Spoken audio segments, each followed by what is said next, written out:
And I think the point you're making about practice is really good.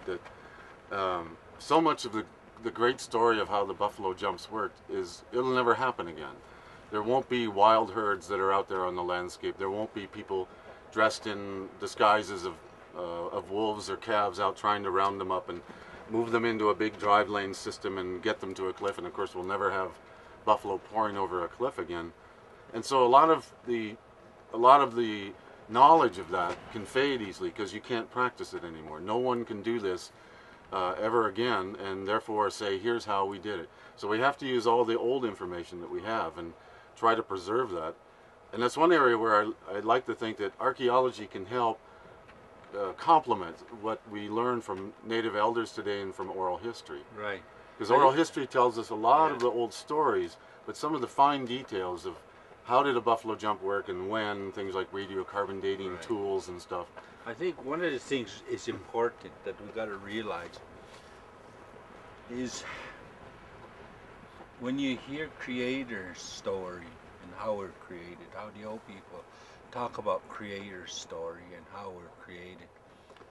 He created us all equal, all the plants and animals and human beings and stars and everything, even the wind. He created us all equal.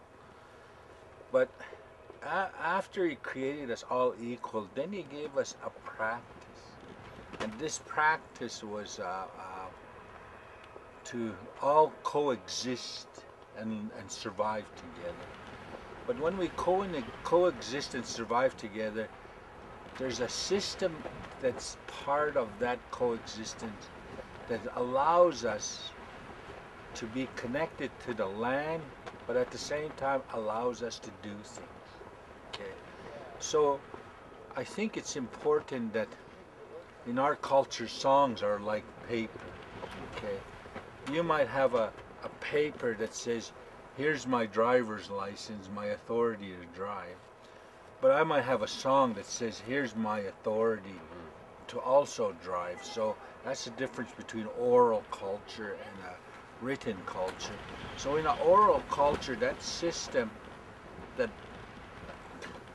allows us to coexist are songs and ceremony. Okay. And Head Smashed In represents the largest number of songs.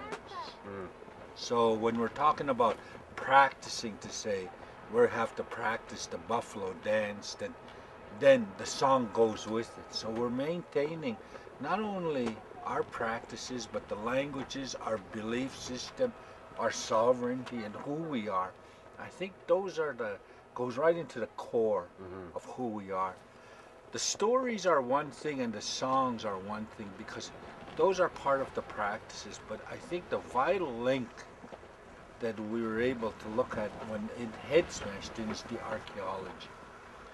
Because the archaeology gives us the physical link to that past. It gives us the physical part of the practices that used to be. And you look at an item that you might have dug up, then we know how it was shaped. In our stories, we were told how it was shaped, but you never see the physical, the real physical fact or the artifact. So in this case, we talk about when we look at the artifacts that you've dug up, then we can look at technology from the old days, and we understand the songs that go with it. It's maybe an arrowhead. Okay. Then there's a song that's called the it's a part of the Iniskim song, but it's a rock song. So in order to get that obsidian rock, that you got to get that song. And in order to start flint knapping, to use the technology to make the arrow point, then that's a technology of transferring you a right to be able to flint knap. So that's two songs. One to practice it and one to take natural material. Because the rock has to give us authority to take it. I'm not a rock and you're not a rock. We can't say you can have that. It's got to be that rock. And the song of the rock gives us authority. And then when I train you to flint knap, I give you a song so that people would know. And those are part of the stories. But what's important is when you find the flint now, as an archaeologist, we find the different models, how far in history it goes, all the extra information that comes with that artifact, especially all the artifacts that Head Smashed In starts piecing together an existence of an oral culture and society that existed so many years ago. And those are some of the important basics of our culture today.